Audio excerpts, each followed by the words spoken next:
Hello मेरे प्यारे साथियों, कैसे हो आप सभी। मैं रीना हमारे चैनल ज्ञान गंगा एजुकेशनल में आप सभी का स्वागत करती हूँ। और जैसे कि आप सब जानते हैं कि मैंने हिंदी साहित्य से संबंधित जितने भी महत्वपूर्ण पर्सन हैं उनकी एक सीरीज़ को शुरू कर रखा है। तो जो भी स्टूडेंट अपनी CUT की, UGC हिंदी नेट की, TGT PGT हिंदी की या किसी भी स्टेट का कम्पिटिटिव एग्ज़ाम और आप उसकी तैयारी कर रहे हैं और आपका विषय यदि हिंदी है तो ये सीरीज़ आप सभी के लिए बहुत ही महत्वपूर्ण रहने वाली है। तो चलिए बिना किसी देरी के हम अपनी क्लास को शुरू करते हैं। हमारे जो महत्वपूर्ण प्रश्न हैं वो आदिकाल से संबंधित महत्वपूर्ण प्रश्न हैं। इससे आदिकाल से संबंधित 2 वीडियो जो है मैंने अपलोड कर रखी हैं। तो जिस भी स्टूडेंट ने उन वीडियो को नहीं देखा है तो वो प्लेलिस्ट में जा कर के उन वीडियो को देख सकते हैं।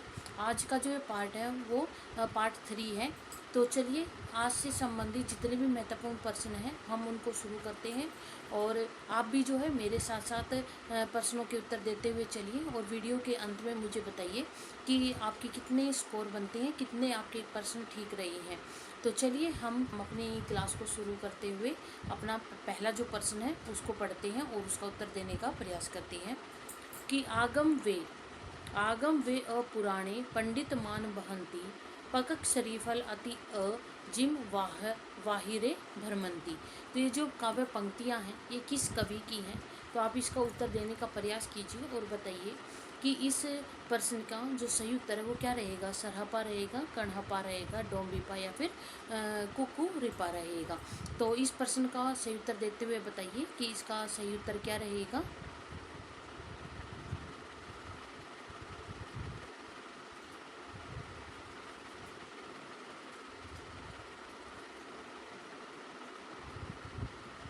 तो इस प्रश्न का जो सही उत्तर रहेगा वो रहेगा बी। तो ये जो काव्य पंक्तियाँ है वो किसकी है, वो कणहपा की पंक्ति है। अब हमारा अगला प्रश्न है कि रचना काल की दृष्टि से इन कवियों का सही अनुक्रम क्या है। हमें पुष्पदंत दे रखा है, अध्ययमान दे रखा है, स्वयंभू और हेमचंद्र। तो इनको सही क्रम में लगाते हुए बताइए कि इस प्रश्न का सही उत्तर क्या रहेगा। ए रहेगा, बी रहेगा, सी रहेगा या फिर डी रहेगा। तो क्या रहेगा आप बताइए।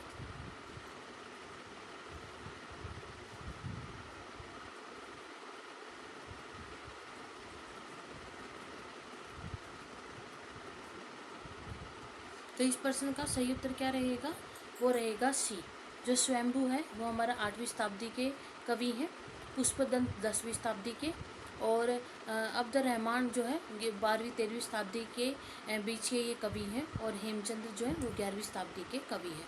तो इस प्रकार से इस प्रश्न का जो सही उत्तर है वो सी रहेगा। अब हम अपने अगले प्रश्न की तरफ बढ़े। तो हमारा अगला प्रश्न है कि एक तरफ हमें रचनाएं दी हुई हैं और दूसरी तरफ हमें रचनाकार दिए हुए हैं। तो इनका मिलान करते हुए बताइए कि इस प्रश्न का सही उत्तर क्या रहेगा। ए रहेगा, बी रहेगा, सी रहेगा या फिर डी रहेगा। तो आप इसका सही उत्तर देने का प्रयास कीजिए और बताइए।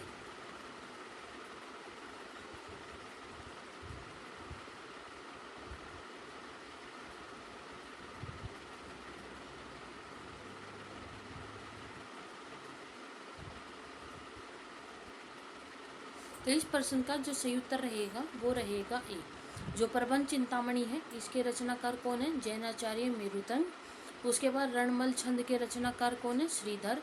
जयचंद प्रकाश के रचनाकार कौन है, भटकेदार। और जय मयंक जस चंद्रिका के कौन है, मधुकर कवि। तो इस प्रकार से इस प्रश्न का सही उत्तर क्या है, वो है ए। अब हम अपने अगले प्रश्न की तरफ बढ़े। तो हमारा अगला प्रश्न है कि हमें कवि दिए हुए हैं और कालक्रम के अनुसार बताइए कि इनका सही उत्तर क्या रहेगा। इस प्रश्न का सही उत्तर क्या रहेगा। ए रहेगा, बी रहेगा, सी रहेगा या फिर डी रहेगा।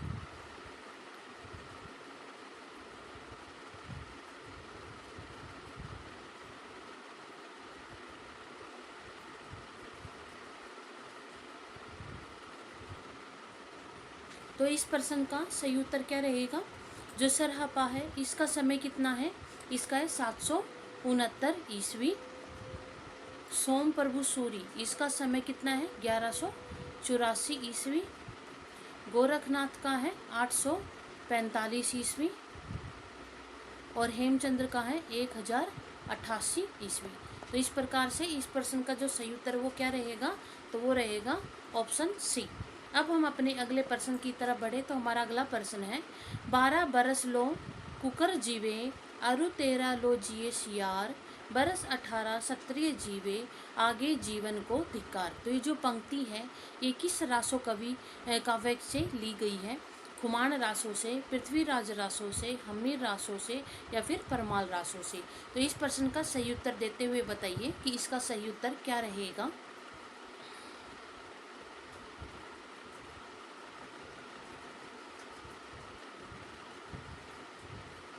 तो इस पंक्ति का जो सही उत्तर है वो है परमाल रासो। ये जो काव्य पंक्तियां हैं ये परमाल रासों से ली गई है। और परमाल रासों के रचनाकार कौन है? तो परमाल रासों के रचनाकार जगनीक हैं। अब हम अपने अगले प्रश्न की तरफ बढ़े तो हमारा अगला प्रश्न है, अपभ्रंश का जो मुख्य छंद है वो कौन सा है? जो हमारी अपभ्रंश भाषा है तो उसका मुख्य छंद कौन सा है? तो आप इसका सही उत्तर देते हुए बताइए कि इसका सही उत्तर क्या रहेगा। तो इस प्रश्न का जो सही उत्तर रहेगा वो रहेगा दोहा छंद। अपभ्रंश का जो मुख्य छंद है वो हमारा दोहा छंद है। अब हम अपने अगले प्रश्न की तरफ बढ़े तो हमारा अगला प्रश्न है वो क्या रहेगा, परमात्म प्रकाश जो ये रचना है इसके रचनाकार कौन है? राम सिंह है, योगिंद्र या जोइंदू है, हेमचंद्र है या मेरुतुंग है? तो परमात्म प्रकाश के जो रचनाकार है वो कौन है? तो आप इसका सही उत्तर बताइए।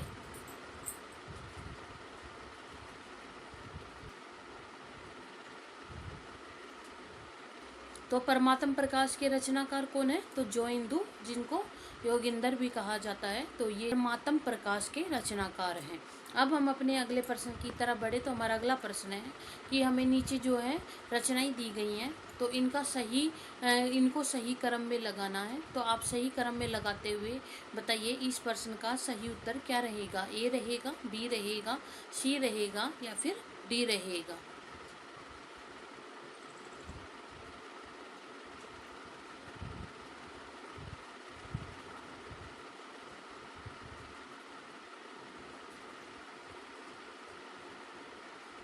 तो इस प्रश्न का सही उत्तर क्या रहेगा। जो अनुराग बांसुरी है इसका समय कितना है? इसका है 1764 ईस्वी। मृगावती इसका समय कितना है? 1501 ईस्वी। ज्ञानदीप का जो समय है वो कितना रहेगा? ज्ञानदीप का जो समय है वो है 1619 ईस्वी। और इंद्रावती का जो समय है वो 744 ईस्वी।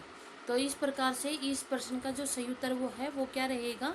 वो रहेगा मृगावती, उसके बाद ज्ञानदीप, फिर है अनुराग बांसुरी, इंद्रावती और फिर है अनुराग बांसुरी। तो इस प्रश्न का जो सही उत्तर है वो सी रहेगा। अब हम अपने अगले प्रश्न की तरफ बढ़ते हैं। हमारा अगला प्रश्न है क्या है? तो कुमार पाल प्रतिबोध इस रचना के रचनाकार कौन है? हेमचंद्र है, सारंगधर है या फिर सोम प्रभु सूर्य या विद्याधर है? तो इस प्रश्न का सही उत्तर देते हुए बताइए कि इसका सही ऑप्शन कौन सा है।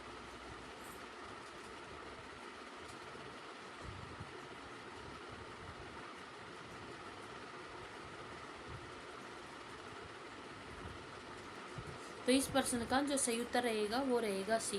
कुमारपाल प्रतिबोध के रचनाकार कौन है? सोम प्रभु सूरी। अब अगले प्रश्न को देखते हुए हमारा अगला प्रश्न है अंगवधु ये किसकी रचना है? तो इस प्रश्न का सही उत्तर देते हुए बताइए कि ये किसकी रचना है।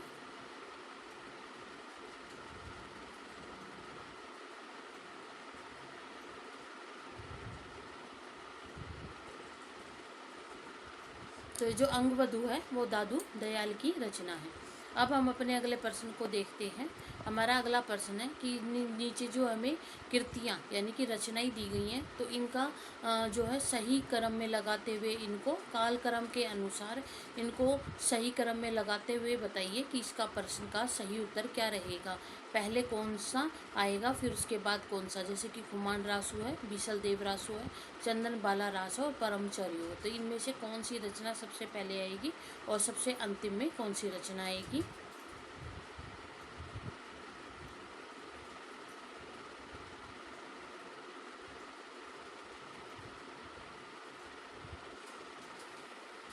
तो इस प्रश्न का सही उत्तर क्या रहेगा। जो हमारा कुमान रासु है इस रचना का समय कितना है? तो ये जो है 9वीं शताब्दी की रचना मानी जाती है। 9वीं शताब्दी की रचना। उसके बाद जो बीसल देव रासो है इसका समय कितना है 1155 ईस्वी ये रचना मानी जाती है। चंदन बाला रास 1200 ईस्वी के लगभग का इसका जो समय है। और परमचर्यु ये 8वीं शताब्दी की रचना मानी जाती है। 8वीं शताब्दी की ये रचना मानी जाती है। तो इस प्रकार से इस प्रश्न का जो सही उत्तर है वो क्या रहेगा। इस प्रकार से इस प्रश्न का जो सही उत्तर है वो है परमचर्यु, फिर खुमांड रासो, बीसल देव रासो, चंदनबाला रास। तो इसका सही उत्तर सी रहेगा। अब हम अपने अगले प्रश्न को देख लेते हैं। हमारा अगला प्रश्न है कि जो सब रस है इसके रचनाकार कौन है। तो इस प्रश्न का सही उत्तर देते हुए बताइए कि इसका सही ऑप्शन क्या रहेगा।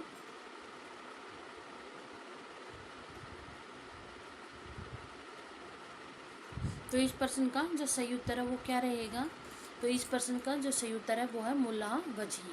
ये जो हमारा दखनी साहित्य है उसके ये कवि माने जाते हैं। दखनी साहित्य के कवि माने जाते हैं, ठीक है। और इसका जो समय है वो कितना है 1653 ईस्वी की ये रचना मानी जाती है। और ये जो रचना है वो उर्दू साहित्य की प्रथम गद्य रचना है, ठीक है। अब हम अपने अगले प्रश्न की तरफ बढ़े। हमारा अगला प्रश्न है कि राजमती जो थी इनमें से किस काव्य कृति की नायिका है। तो आपको इसको में बताना है कि जो राजमती है वो किस काव्य की या किस रचना की नायिका है। तो आप इसका सही उत्तर देते हुए बताइए।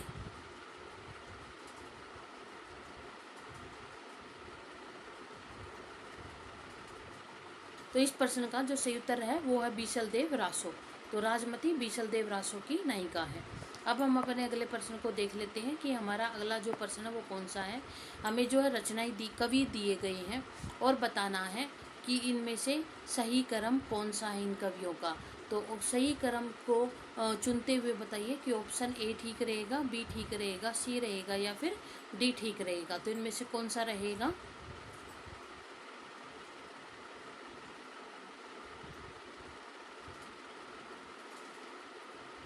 तो इस प्रश्न का जो सही उत्तर रहेगा वो रहेगा ऑप्शन सी, कुतुबन, उस्मान, कासिम शाह और फिर नूर मोहम्मद।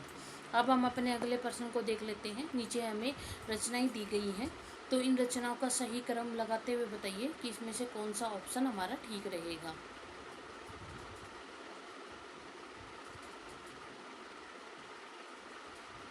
तो इस प्रश्न का जो सही उत्तर रहेगा वो रहेगा ए, दोहा कोश, सर्वकाचार, संदेश रासक और कीर्तिलता। अब हम अपने अगले प्रश्न को देख लेते हैं। हमें जो है रचनाएं दी गई हैं और उनका सही क्रम लगाते हुए बताइए कि इसमें से कौन सी रचना पहले आएगी और सबसे अंतिम में कौन सी आएगी।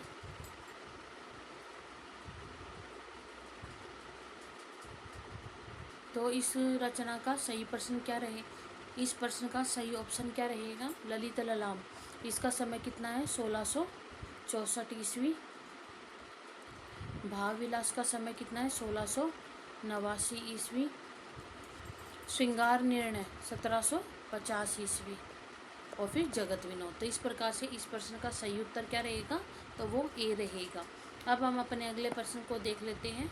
हमें जो है कथाकार दे रखा है उनका सही क्रम बताते हुए उनका सही नीचे जो है हमें कथाकार दिए हुए हैं तो उनको सही क्रम में लगाते हुए बताइए कि इस प्रश्न का सही ऑप्शन क्या रहेगा। ए रहेगा, बी रहेगा, सी रहेगा या फिर डी रहेगा।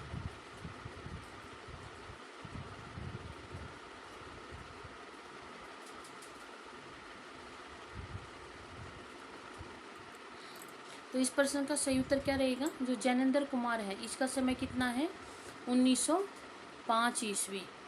भगवती चरण वर्मा का 1903 ईस्वी। अमृतलाल नागर का 1916 ईस्वी। और हजारी प्रसाद द्विवेदी का समय कितना है 1907 ईस्वी। तो इस प्रकार से इस प्रश्न का सही उत्तर क्या रहेगा। भगवती चरण वर्मा, फिर जैनेंद्र, हजारी प्रसाद द्विवेदी और उसके बाद अमृतलाल नागर। तो इस प्रश्न का सही उत्तर ऑप्शन डी रहेगा। अब हम अपना अगला प्रश्न देख लेते हैं कौन सा है। हमें जो रचनाएं दी गई हैं और उनके रचनाकार दिए गए हैं तो इनका मिलान करते हुए बताइए कि इस प्रश्न का जो सही उत्तर है वो क्या रहेगा।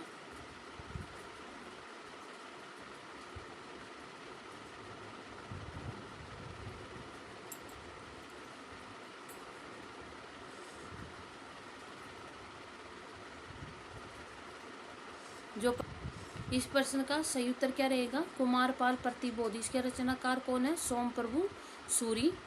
उसके बाद प्रबंध चिंतामणि के जैनाचार्य मेरुतरंग, कुमारपाल चरित्र के हेमचंद्र और हमीर रासो के सारंगधर।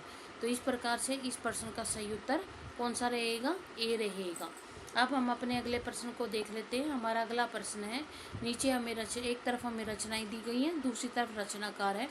तो इन प्रश्नों का जो है इनका सही मिलान करते हुए बताइए इस प्रश्न का सही उत्तर क्या रहेगा?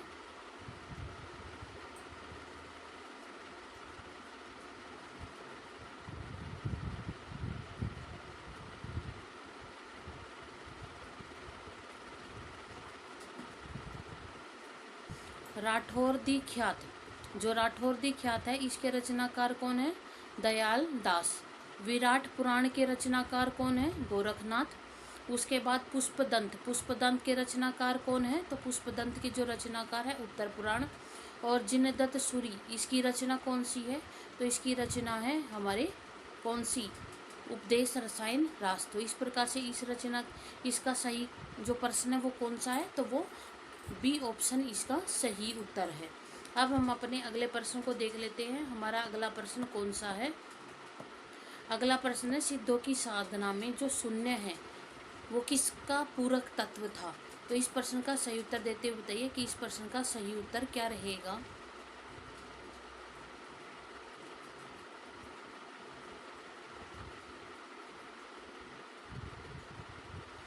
तो सिद्धों की साधना में शून्य का जो पूरक तत्व है वो कौन सा है? तो वो है ज्ञान। अब अगला प्रश्न देखते हैं। तो हमारा अगला प्रश्न कौन सा रहेगा?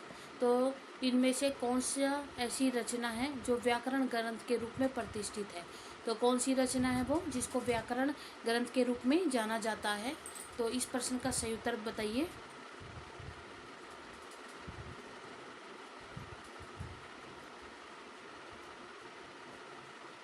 तो इस प्रश्न का जो सही उत्तर है वो है उक्ति व्यक्ति प्रकरण। जो उक्ति व्यक्ति प्रकरण जो है ये व्याकरण ग्रंथ के रूप में प्रतिष्ठित है।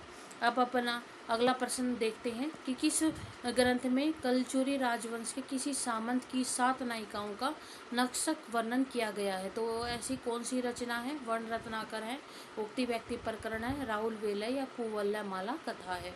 तो इस प्रश्न का सही उत्तर देते हुए बताइए कि इसका सही उत्तर या सही ऑप्शन क्या रहेगा?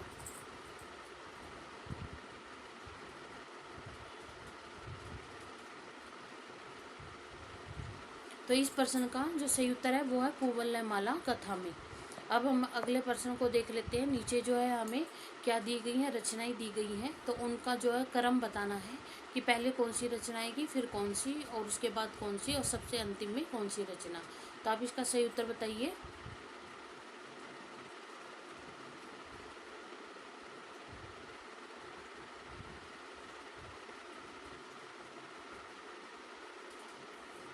तो इस प्रश्न का सही उत्तर क्या रहेगा? कुवल्य माला कथा ये कौन सी शताब्दी की रचना है? ये 8वीं शताब्दी की रचना है।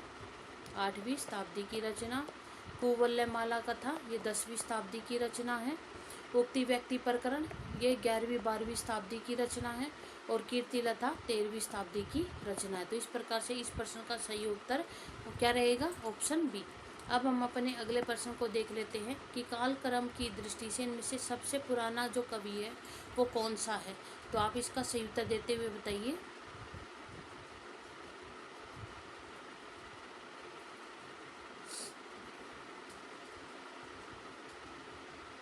तो इस प्रश्न का सही उत्तर क्या रहेगा?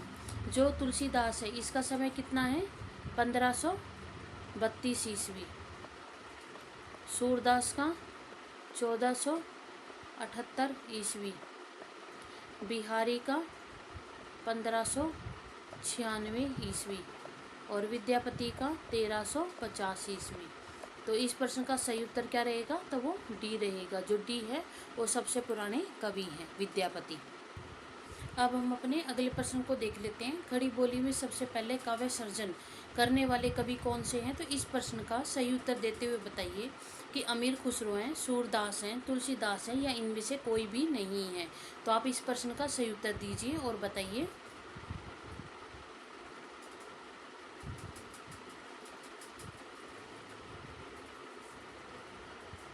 तो इस प्रश्न का जो सही उत्तर रहेगा वो रहेगा अमीर खुसरो। अब हम अपने अगले प्रश्न की तरफ बढ़ते हैं और हमारा जो अगला प्रश्न है वो है, निम्नलिखित में से कौन सा नाम नाथपंथी साधकों में शामिल नहीं है। तो वो कौन सा नाम ऐसा है? जलन जलन भ्रीपाव और भरथरी, कणहपा या चुनकर नाथ। तो इनमें से ऐसा कौन सा कवि है जो इनमें शामिल नहीं है?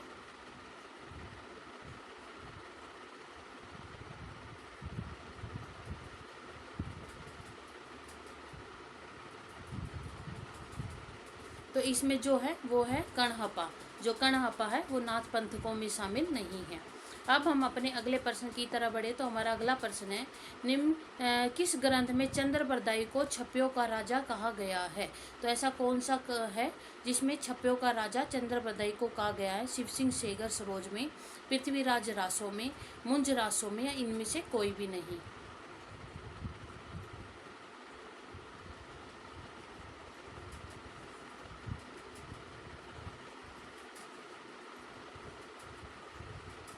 तो इस प्रश्न का जो सही उत्तर रहेगा वो रहेगा पृथ्वीराज रासो। पृथ्वीराज रासो में जो चंद्रबरदाई है उसने अनेक प्रकार के छंदों का प्रयोग किया है, जिसमें सबसे ज़्यादा छप्पे छंद का उन्होंने प्रयोग किया है, जिसके कारण इसको जो है छप्पों का राजा कहा गया है। जो शिव सिंह सरोज है ये किसकी रचना है? ये शिव सिंह सेगर की रचना है। ठीक है, अब हम अपने अगले प्रश्न की तरफ बढ़ते हैं। तो हमारा अगला प्रश्न है कि निम्नांकित में से सिद्ध साधकों के विषय में से कौन सा कथन ऐसा है जो सत्य नहीं है। जो साहित्य था उसके संबंध में हमें कुछ जो है ये पंक्तियाँ दी गई हैं, 4 जो कथन दिए गए हैं। तो इनमें से बताना ऐसा कौन सा कथन है जो सत्य नहीं है।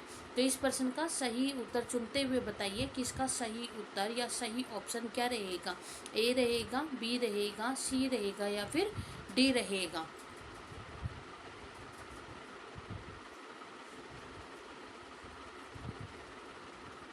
तो इस प्रश्न का जो सही उत्तर है वो रहेगा डी। सिद्ध साहित्य का परिणय पिंगल भाषा में हुआ है। तो ये जो कथन है वो सिद्ध साहित्य के विषय में सत्य नहीं है। अब हम अपने अगले प्रश्न की तरफ बढ़ते हैं। हमारा अगला प्रश्न है, कौल ज्ञान जो निर्णय है, कौल ज्ञान निर्णय, इसके रचनाकार कौन है? ये किसकी रचना है? तो इसका सही उत्तर बताइए और आंसर दीजिए कि इसमें क्या आएगा? गोरखनाथ, जलंधर नाथ, गोपीचंद या फिर मत्स्येंद्र नाथ।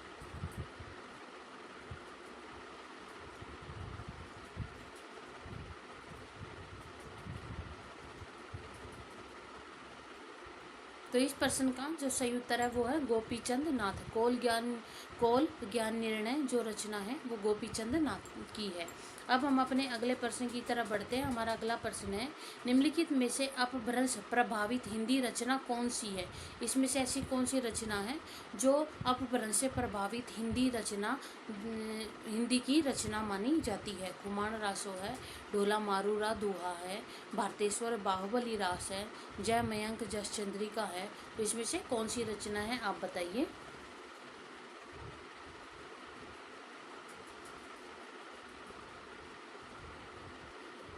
तो इस प्रश्न का जो सही उत्तर रहेगा वो रहेगा भारतेश्वरी बाहुबली रास। जो ये रचना है वो अपभ्रंश प्रभावित हिंदी भाषा की रचना है। और इसके रचना कौन है? इसके रचनाकार कौन है? साली भद्र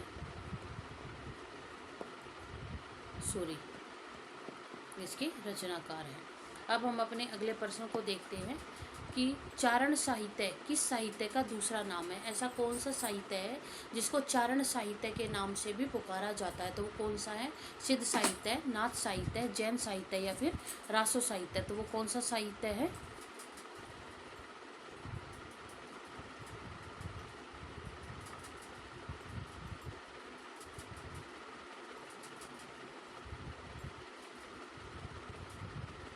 तो इस प्रश्न का जो सही उत्तर है वो है रासो साहित्य। रासो साहित्य को चारण साहित्य के नाम से भी पुकारा जाता है।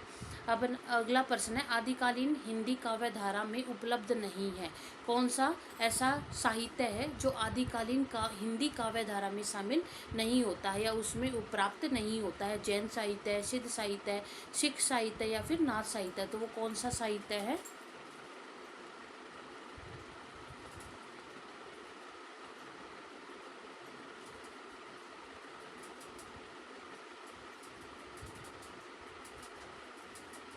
तो इस प्रश्न का जो सही उत्तर रहेगा वो रहेगा सिख साहित्य। जो सिख साहित्य है वो हमारा हिंदी आदिकालीन हिंदी काव्य धारा में शामिल नहीं है। इसमें 4 साहित्य कौन कौन से हैं? जैन साहित्य, सिद्ध साहित्य, नाथ साहित्य और एक आता है बौद्ध साहित्य। ठीक है, अब हम अपने अगले प्रश्न को देख लेते हैं कि हमारा अगला प्रश्न क्या है कि आदिकालीन साहित्य का जो मुख्य रस है वो कौन सा है? शांत रस, हास्य रस, करुण रस या फिर वीर रस?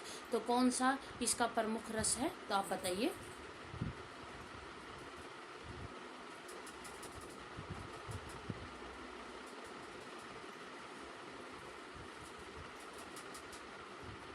तो इस प्रश्न का जो सही उत्तर रहेगा वो रहेगा वीर रस। वैसे तो आदिकालीन साहित्य में सभी प्रकार के रसों का प्रयोग किया गया है, लेकिन जो सबसे ज़्यादा है वो वीर रस और श्रृंगार रस। इन रसों का सबसे ज़्यादा प्रयोग जो है श्रृंगार रस का जो है सबसे ज़्यादा प्रयोग भी हमारे आदिकालीन साहित्य में हमें देखने को मिलता है। अब हम अपने अगले प्रश्न की तरफ बढ़े तो हमारा अगला प्रश्न क्या है उसको हम देख लेते हैं। आला और उदल नामक जो हमारे वीर सरदारों की जो वीरता है उसका वर्णन, उसकी लड़ाइयाँ, वीरतापूर्ण जो लड़ाइयाँ हैं उसका वर्णन किस साहित्य के अंतर्गत किया गया है? परमाल रासों के अंतर्गत, पृथ्वीराज रासों के अंतर्गत, खुमान रासों या फिर हमीर रासों? तो कौन सा है? आप उसका उत्तर देने का प्रयास कीजिए।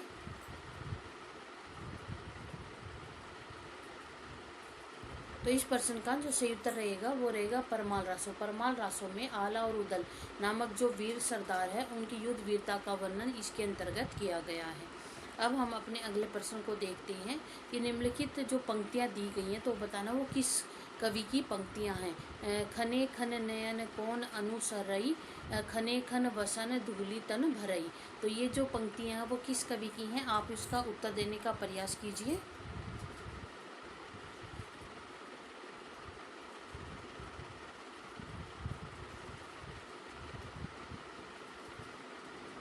तो ये जो पंक्ति हैं वो विद्यापति की पंक्तियाँ हैं।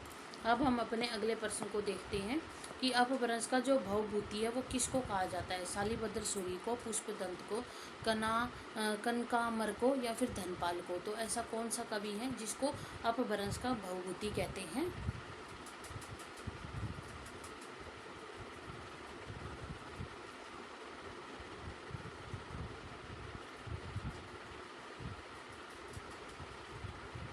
तो इस प्रश्न का जो सही उत्तर रहेगा वो रहेगा पुष्पदंत। पुष्पदंत को अपभ्रंश का भवभूति कहते हैं। अब हम अपने अगले प्रश्न को देखते हैं कि गद्य पद्य मिश्रित जो चंपू काव्य है वो कौन सा है? वर्ण रत्नाकर है, उक्ति व्यक्ति प्रकरण है, राहुल वेला या शूलिभद्र सूरी रास है? तो इसमें से कौन सी रचना ऐसी जिसको चंपू काव्य के नाम से जाना जाता है?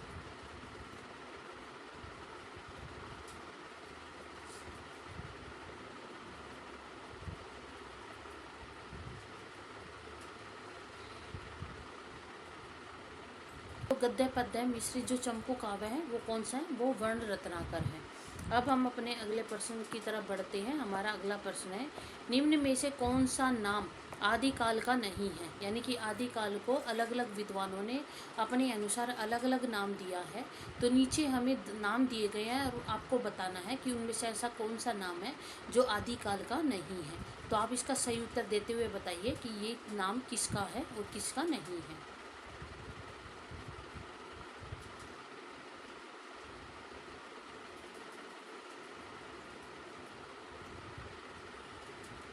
तो इस प्रश्न का जो सही उत्तर रहेगा वो रहेगा बी। जो गद्य काल है वो आदिकाल का नाम नहीं है। ये जो गद्य काल है ये किसका नाम है? ये आधुनिक काल का नाम है। आधुनिक काल को गद्य काल के नाम से भी जाना जाता है। ये जो वीर गाथा काल है ये नाम किसने दिया था? तो ये नाम जो है रामचंद्र शुक्ल जी ने दिया था।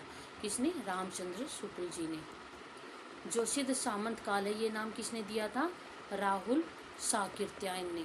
राहुल शाकिर्त्यायन ने जो ये नाम है ये उसको दिया था। और चारण काल, जो चारण काल है किसने दिया था? ये गिरियसन ने दिया था। डॉक्टर गिरियसन ने जो इसको चारण काल के नाम से पुकारा था आदिकाल को।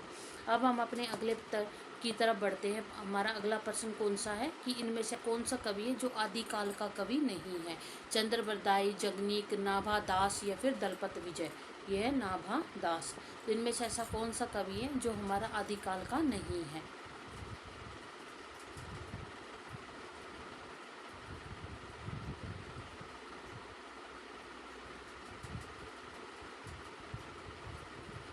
तो इस प्रश्न का जो सही उत्तर है वो है सी, जो नाभा दास है वो हमारा आदिकाल का कवि नहीं है। अब हम अपने अगले प्रश्न की तरफ बढ़े। अपभ्रंश काव्य का सुप्रसिद्ध जो छंद है वो कौन सा है? अपभ्रंश काव्य का सुप्रसिद्ध छंद इनमें से कौन सा है? कड़वक है, पदरी है, रास है या फिर इहा है? तो कौन सा है वो आप इसका उत्तर देने का प्रयास कीजिए।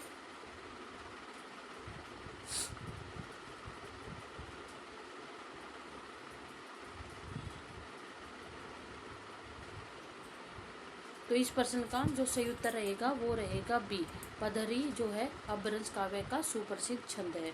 अब हम अपना अगला प्रश्न देखते हैं कि पुस्तक जलहण हथ दे चली गज्जन नृप काज में जलहण को पृथ्वीराज रासो पुस्तक देने का उल्लेख है। तो ये बीसल देव रासों में, पृथ्वीराज रासों में, हम्मीर रासों में या फिर विजयपाल रासों में? तो ये जो उल्लेख दिया गया है वो किस रासों में दिया गया है? आप उसका सही उत्तर देने का प्रयास कीजिए।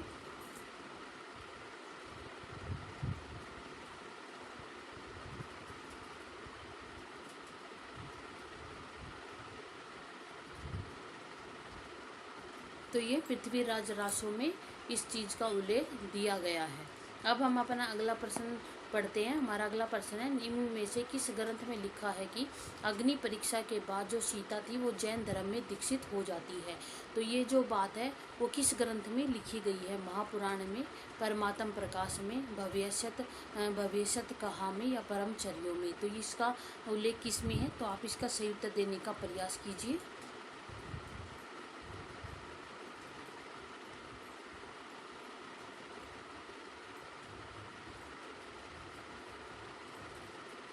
प्रश्न का जो सही उत्तर है वो रहेगा डी, जो परमचर्यु है उसमें ये कहा गया है, उसमें ये लिखा गया है कि अग्नि परीक्षा के बाद जो सीता थी वो जैन धर्म में दीक्षित हो जाती है। अब हम अपने अगले प्रश्न की तरफ बढ़ते हैं कि हिंदी साहित्य में 700 से 1400 ईस्वी के कालखंड को ग्रियर्सन ने क्या नाम दिया है? संधि काल, प्रारंभिक काल, चारण काल या अपभ्रंश काल? तो इस प्रश्न का जो सही उत्तर है वो क्या रहेगा?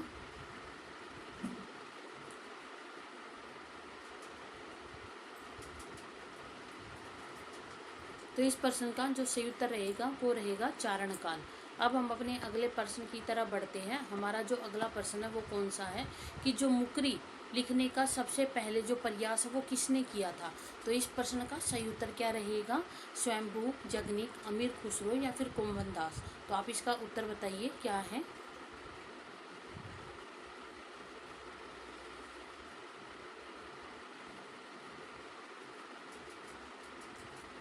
तो इस प्रश्न का जो सही उत्तर रहेगा वो रहेगा अमीर खुसरो। सबसे पहले जो मुकरी है वो लिखने का जो प्रयास है वो सबसे पहले अमीर खुसरो ने किया था।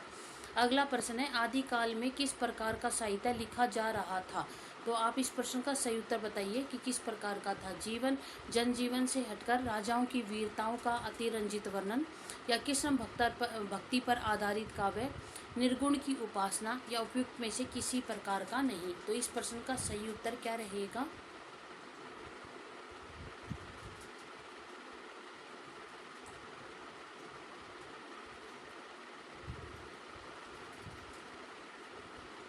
तो इस प्रश्न का जो सही उत्तर है, इस प्रश्न का जो सही उत्तर है वो है ए, आदिकाल में जनजीवन से हटकर राजाओं की वीरताओं का अतिरंजित वर्णन जो है उस साहित्य में लिखा जा रहा था, आदिकालीन साहित्य में लिखा जा रहा था। क्योंकि जो उस समय में जो कवि थे वो अपने आश्रयदाताओं की प्रशंसा में लगे रहते थे, उनको प्रसन्न करने में लगे रहते थे, उनकी युद्ध वीरताओं का वर्णन करते थे।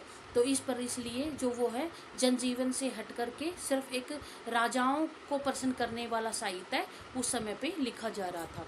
अब हम अपने अगले प्रश्न की तरफ बढ़े। तो हमारा अगला प्रश्न है, अमीर खुसरो की जो पहेलियाँ हैं तथा जो मुकरियाँ हैं उसका जो प्रमुख उद्देश्य क्या था, वो लिखने का उद्देश्य क्या था?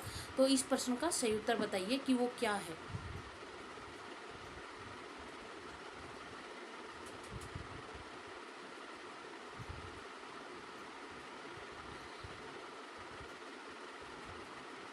तो इस प्रश्न का जो सही उत्तर रहेगा वो रहेगा मनोरंजन के माध्यम से लोक व्यवहार की शिक्षा देना जो है अमीर खुसरो का उद्देश्य था। अब हम अपना अगला प्रश्न पढ़ते हैं। हमारा अगला प्रश्न है, अपभ्रंश शब्द का सबसे पहले जो उल्लेख है वो किसने किया था? पाणिनि ने, नागार्जुन ने, पतंजलि ने, पंतजलि ने या फिर सरहापानी? तो आप इस प्रश्न का सही उत्तर देते हुए बताइए कि इसका सही ऑप्शन क्या रहेगा।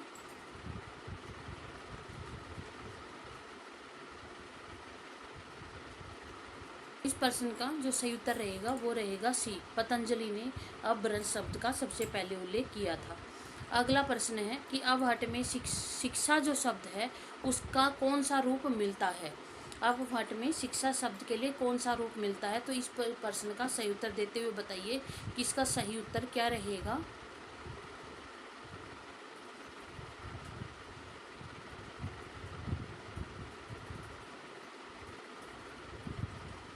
प्रश्न का जो सही उत्तर है वो है सी, शिक्षा जो शब्द है, शिक्षा जो है वो शिक्षा शब्द के लिए शिक्षा शब्द जो रूप है वो मिलता है। इसका सही ऑप्शन क्या है? सी, शिक्षा। अगला प्रश्न है कि गुरु गोरखनाथ को हिंदी के किस विशेष रूप का कवि स्वीकार किया गया है? तो निर्गुण भक्ति कवि, पुरानी हिंदी के कवि, प्राकृत काल के कवि या बौद्ध तांत्रिक सिद्ध कवि? तो इस प्रश्न का सही उत्तर क्या रहेगा।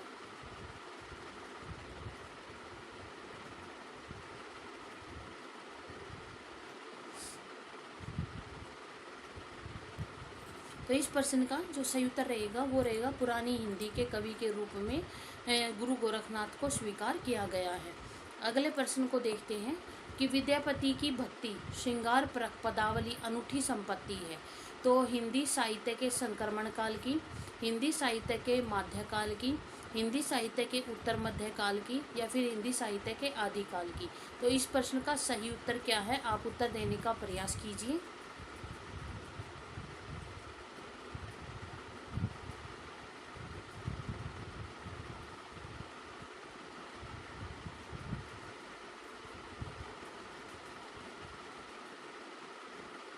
तो इस प्रश्न का जो सही उत्तर रहेगा वो हिंदी साहित्य के आदिकाल की।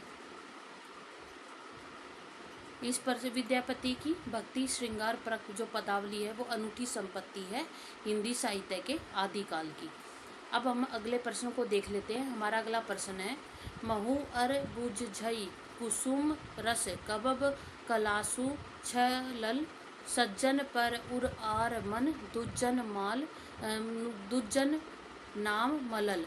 तो ये जो पंक्ति है वो किस कवि की है? सरहपाद की है, कुशल लाभ की है, उमापति की है या फिर विद्यापति है? तो इस प्रश्न का सही उत्तर क्या रहेगा, आप उत्तर देने का प्रयास कीजिए।